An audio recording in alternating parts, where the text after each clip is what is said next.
le nouvel homme fort du Niger. L'action du CNSP est motivée par la seule volonté de préserver notre chère patrie. La France condamne absolument, avec la plus grande fermeté, ce coup d'État militaire contre un dirigeant démocratiquement élu.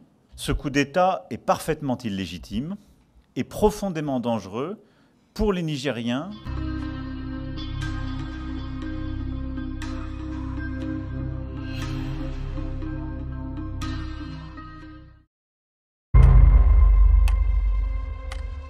Depuis 1966, ils extraient, ils exploitent, mais ils n'ont jamais payé un franc.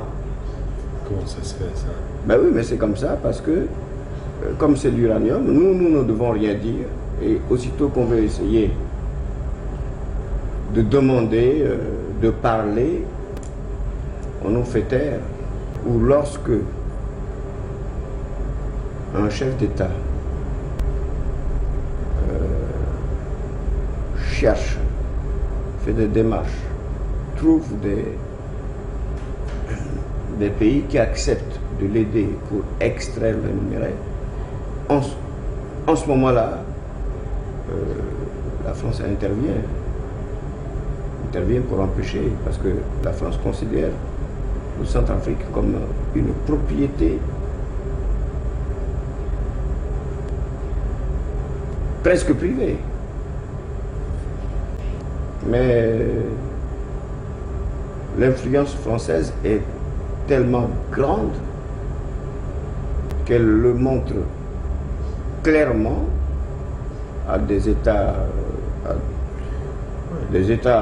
étrangers à Centrafrique, que c'est elle, la France, qui est propriétaire de terres, que le Centrafrique lui appartient, c'est sa propriété. L'indépendance dont on proclame partout ça et là, ce n'est que des jeux de mots, c'est tout. Mais en réalité, le Centrafrique reste encore un petit peu une terre protégée. J'aurais souhaité moi-même, en 2002, m'arrêter, comme j'avais promis en son temps, au second mandat. Oui. C'est-à-dire en 2006, je devrais céder, en fait, disons. Et comme j'ai dit, dans la politique africaine, la France intervient souvent, et je le dis haut et fort, la France a intervenu, je dis bien, je n'ai pas demandé, je dis je ne le fais pas, de changer la Constitution. C'est à Paris, j'ai refusé. Et je n'ai pas fait la campagne. Qu'est-ce que vous voulez dire? C'est la France qui vous a poussé à continuer? C'est toujours la France qui fait, et c'est toujours la France qui critique, et c'est toujours la France qui est derrière. Mais en 2016, la France n'était pas derrière votre candidat. Écoutez-moi d'abord, s'il vous plaît. Ce que vous voulez dire, c'est que c'est Paris qui vous a poussé à continuer? Laissez-moi finir. Quand, comment on appelle, ils appellent le constitutionnaliste qui est venu ici, je ne connais même pas son nom. Je ne connais même pas son nom. Moi, j'ai refusé, j'ai dit je ne change pas. Ils ont passé par leur arcane, puisque l'Afrique, pour la France, il n'y a rien de, comment on appelle, de caché. C'est entre ses mains. Passé par les uns et les autres, ils ont changé la Constitution. Ce sont ceux-là même qui ont changé la Constitution qui me critiquent. Je n'ai jamais compris dans ma vie pourquoi, à l'école, on nous enseignait qu'il faut tout être bon, il faut la charité chrétienne, il faut l'amitié entre les hommes. Comment on peut concilier l'instruction que les Européens nous donnaient à l'école, les principes de civilisation et de morale, avec les actes que ces Européens commettaient vis-à-vis des populations noires?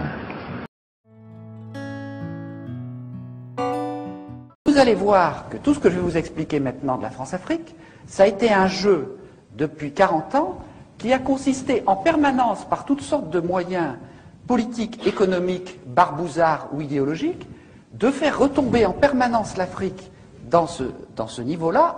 La France-Afrique, c'est ce qui a été mis en place en 1960, au moment où De Gaulle, à cause de la pression de l'histoire, a dû accorder l'indépendance aux pays d'Afrique. Il a à ce moment-là décrété une nouvelle légalité internationale, l'indépendance. Et en même temps, il a chargé son bras droit, Jacques Foccart, de faire exactement l'inverse. Pour 3 ou 4 raisons. D'abord, pour maintenir le rang de la France à l'ONU, pour maintenir l'accès aux matières premières stratégiques, le pétrole, l'uranium, ou aux matières premières juteuses comme le bois, le cacao, etc. Une grande partie de l'argent qui est dans notre porte-monnaie vient précisément de l'exploitation, depuis des siècles, de l'Afrique. Pas uniquement, mais beaucoup viennent de l'exploitation de l'Afrique. Dans toute guerre, on nous cache l'histoire et on nous cache les intérêts. Et je voudrais pouvoir expliquer les deux qui me semblent vraiment fondamentaux et totalement occultés dans la version officielle des médias. L'histoire occultée, c'est quand il y a eu un président élu au Mali qui s'appelait Modibo Keïta, qui voulait l'indépendance de son pays, le développement et mettre fin à la pauvreté. Qu'est-ce que la France a fait? Elle a soutenu un coup d'État sanglant de Moussa Traoré. Ça a été une dictature épouvantable pendant 23 ans. Ensuite, il y a eu d'autres marionnettes à la place. Ensuite, il y a la question des intérêts, à savoir que le Mali, c'est un pays pauvre, mais comment on peut être pauvre quand on est riche? Et toute la région, le Niger, c'est un pays, c'est le dernier pays sur la liste du niveau de pauvreté dans le monde, et c'est un pays très riche avec l'uranium.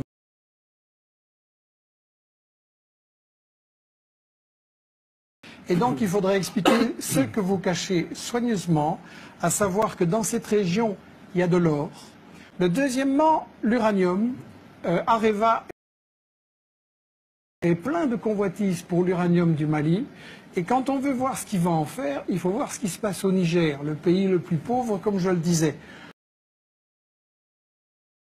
Areva, c'est le numéro 1 de l'exportation nucléaire dans le monde.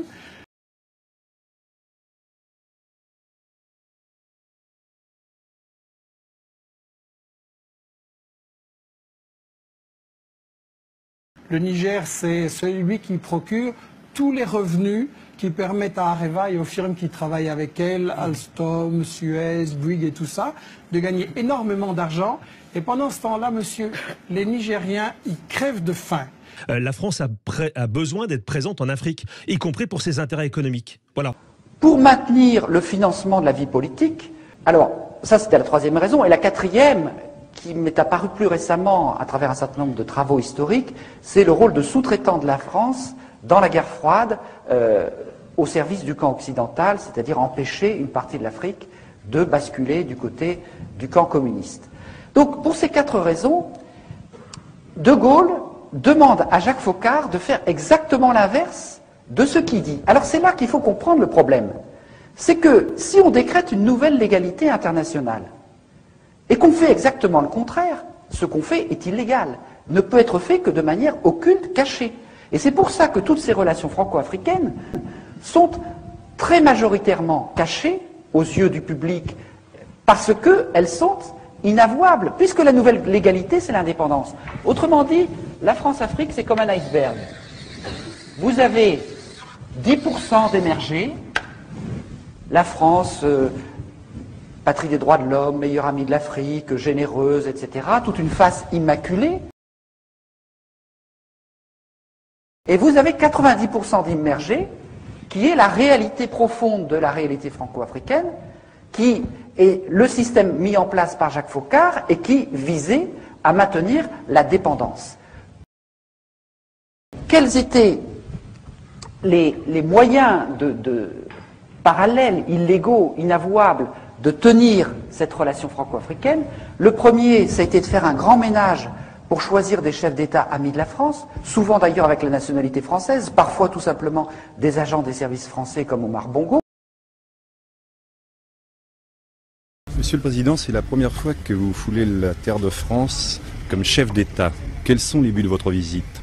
Vous savez, comme je l'ai dit à Libreville, quand un Gabonais arrive en France, et je crois qu'il se croit chez lui, car comme disait le défunt président Lomba, tout Gabon a des partis, à savoir le Gabon et la France. Le but de mon voyage Et d'abord une prise de contact avec les autorités françaises, à savoir le chef de l'État, le général de Gaulle lui-même, et ensuite le membre du gouvernement français. Le général de Gaulle vous a-t-il semblé connaître particulièrement bien les problèmes du Gabon, Monsieur le Président? Oui, très bien, comme toujours, comme avec tous les autres États, chefs d'État. Je vous ai dit que la France avait une place préoccupante, enfin prépondérante dans l'économie gabonaise. Donc il était normal que le chef de l'État français se préoccupe aussi de ces problèmes.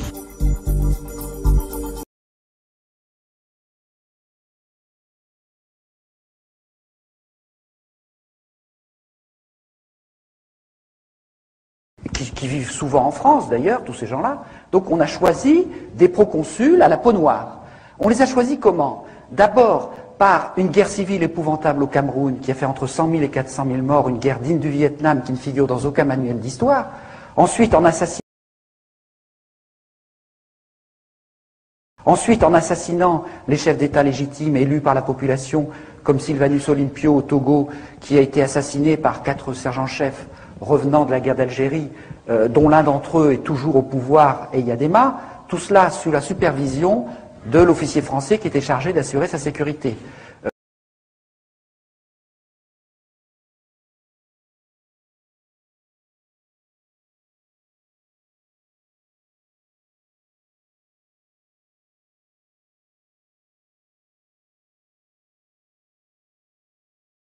Barthélemy Boganda, par exemple, le centrafricain, est mort dans un accident d'avion suspect.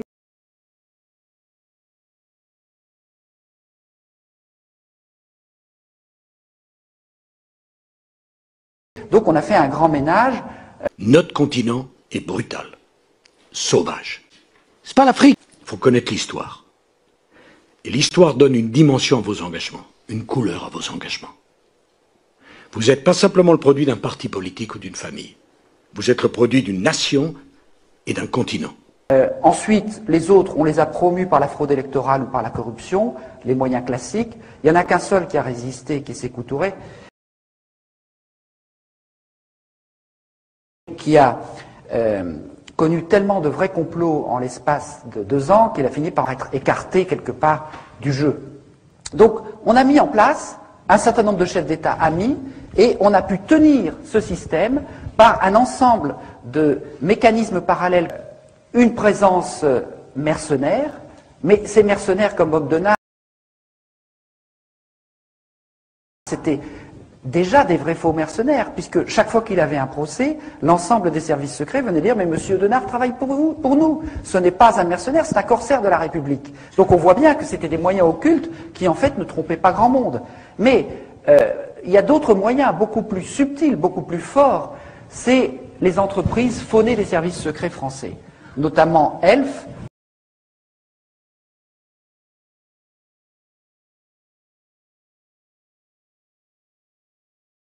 dont le Floch, Prigent, l'ancien PDG, nous explique simplement que ELF, c'était le faux-nez des services secrets français, c'est-à-dire que les dizaines, les centaines de milliards prélevés sur le pétrole, entre le prix d'achat très faible et le prix de vente, et aussi avec les quantités de cargaisons non déclarées, une cargaison non déclarée, ça fait chaque fois 150 millions de francs. Bon.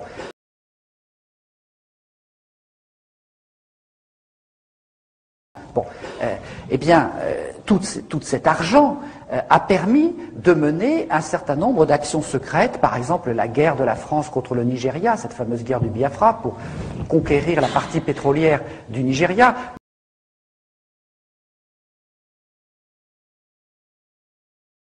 Mais aussi tout un tas de coups d'État, de guerres civiles, de trafic d'armes, dont je vais vous parler tout à l'heure.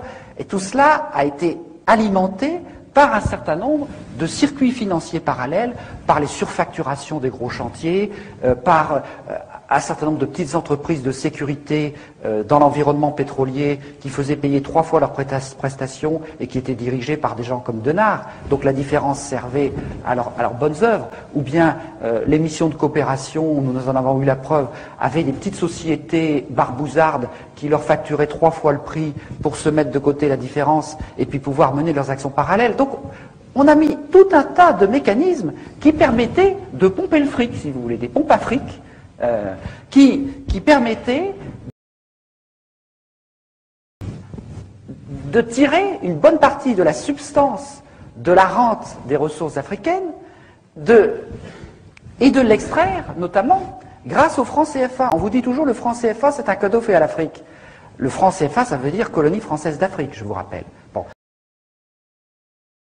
Le franc CFA, étant donné que c'est un franc convertible, ça permettait de manière très simple que quand on faisait un don ou un prêt à l'Afrique, eh bien l'avion repartait aussi vite de Yaoundé ou de Lomé pour aller en Suisse, et là les billets neufs, grâce à la convertibilité du franc CFA, étaient transformés en devises et partagés entre le décideur français et le responsable africain.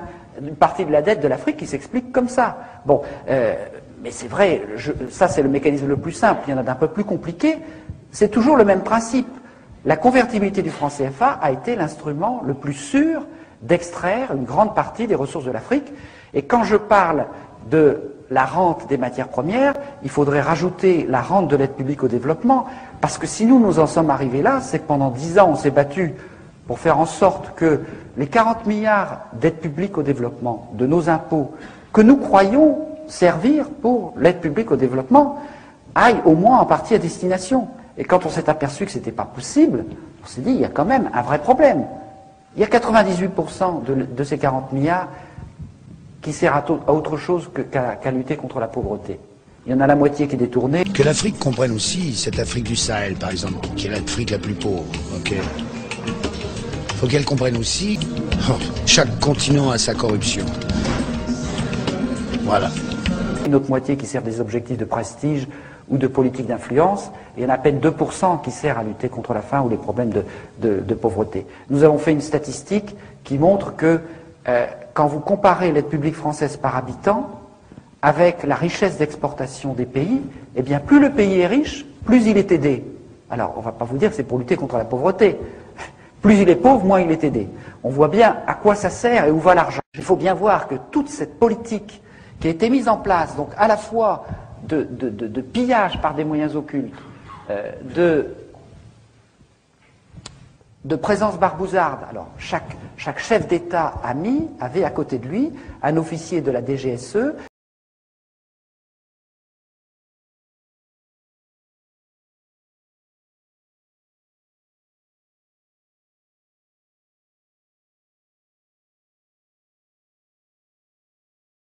Qui était chargé de veiller à la sécurité de ce chef d'État, ou le débarquer du jour au lendemain quand il avait cessé de plaire. Un Amani Diori au Niger, par exemple, le jour où il est venu l'idée de vendre de l'uranium à autre chose que la France, il a été débarqué immédiatement.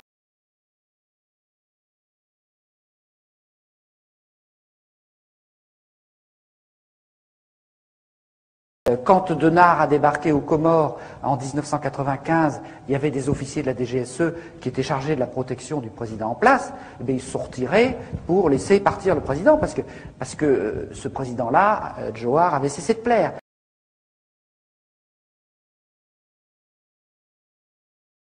Donc, on voit bien qu'on est dans un mécanisme du degré zéro de l'indépendance, que ce soit au niveau politique, au niveau monétaire, au niveau économique, au niveau militaire.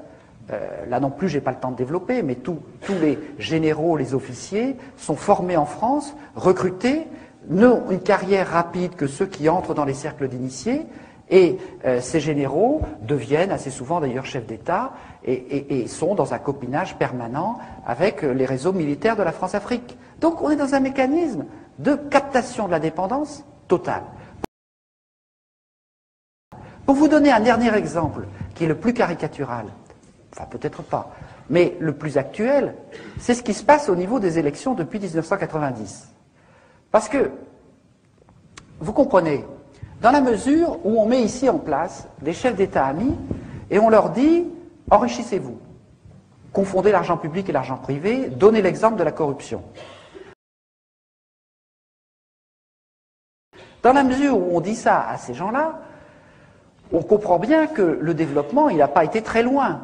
Si vous passez du service public qui restait un tout petit peu au moment des indépendances au self-service public généralisé, Si vous avez cette corruption qui monte, en plus la baisse du cours des matières premières, et puis ensuite, je vous expliquerai le scandale de la dette, vous voyez bien que ces dirigeants, quand est arrivée en 1990 une incroyable poussée démocratique en Afrique, ils ne pouvaient pas dire au peuple « élisez-moi parce que je vais faire le bien et le développement du peuple ». Et à ce moment-là, ils se sont mis, et j'en dirai quelques mots, à utiliser l'arme ultime du politique, qui est l'arme du bouc émissaire, l'arme de la manipulation de l'ethnisme, en disant si vous votez pas pour moi, ce sera l'ethnie détestée qui va venir prendre la place à ma place, et c'est ce qui s'est passé exactement au Rwanda, ce qui a failli se passer en Côte d'Ivoire, et qui menace un certain nombre de pays d'Afrique.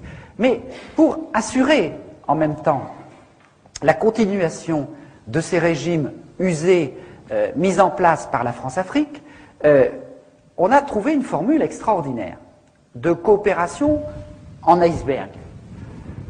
Mitterrand a déclaré en 1990 « Vive la démocratie en Afrique », je résume, on va vous aider, on va vous fournir des urnes transparentes, des bulletins, pour que le peuple puisse élire ses dirigeants.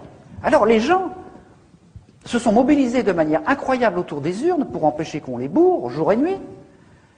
Ils ont voté à 70-80% pour chasser le dictateur. Et puis, en même temps qu'on faisait cette coopération à ce niveau-là, on envoyait dans la capitale, auprès des ordinateurs chargés de centraliser les résultats, des coopérants très spéciaux issus des réseaux Pasqua ou de la mairie de Paris, où en fraude électorale on est relativement adroit, et avec des logiciels un peu spéciaux, on faisait en sorte que les 80% de votes contre le tyran se transforment en 80% de votes pour le tyran, ou en 52% s'il était modeste. Donc, et cela, ça s'est passé dans 50 élections majeures en Afrique, au sud du Sahara. Il n'y a eu que 2 ou 3 exceptions au début, quand la France-Afrique a été prise par surprise au Bénin, au Congo-Brazzaville, etc.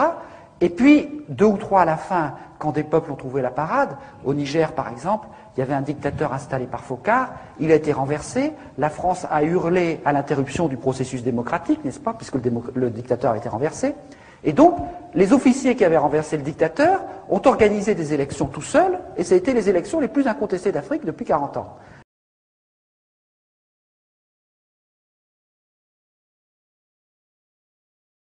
Bon, au Sénégal, où il y avait un régime ultra corrompu, ils ont trouvé la parade en jumelant les téléphones portables et les radios locales, ce qui fait qu'ils ont annoncé en direct les résultats, court-circuitant les manœuvres qui se passaient à ce niveau-là avec les réseaux france-africains. On a mis en place un tas de systèmes qui permettaient, et c'est le cas, je ne vais pas vous détailler toutes ces élections, mais ceux qui connaissent un peu l'Afrique le savent, ça a été le cas au Cameroun, au Gabon, au Togo, à Djibouti, en Mauritanie, encore récemment au Bénin, et c'est ce qui est en train de se jouer à Madagascar, où il se passe des choses absolument extraordinaires ou monumentales, où il y a un mouvement depuis 3 ou 4 mois pour affirmer la légitimité d'une élection contre une pseudo-légalité d'une commission constitutionnelle totalement bidon. Et si le peuple de Madagascar gagne, c'est quelque chose de très important pour l'Afrique parce que ça va donner des tas d'idées à beaucoup de gens. Donc je vous invite vraiment à soutenir le combat du peuple malgache parce que c'est un combat absolument décisif pour l'Afrique. La France prétend qu'il faut défendre la légalité dans l'affaire. Bon. La France, pourquoi? Parce que Madagascar a des émeraudes, parce que Madagascar a un tas de choses qui passent toujours pour le financement des partis politiques.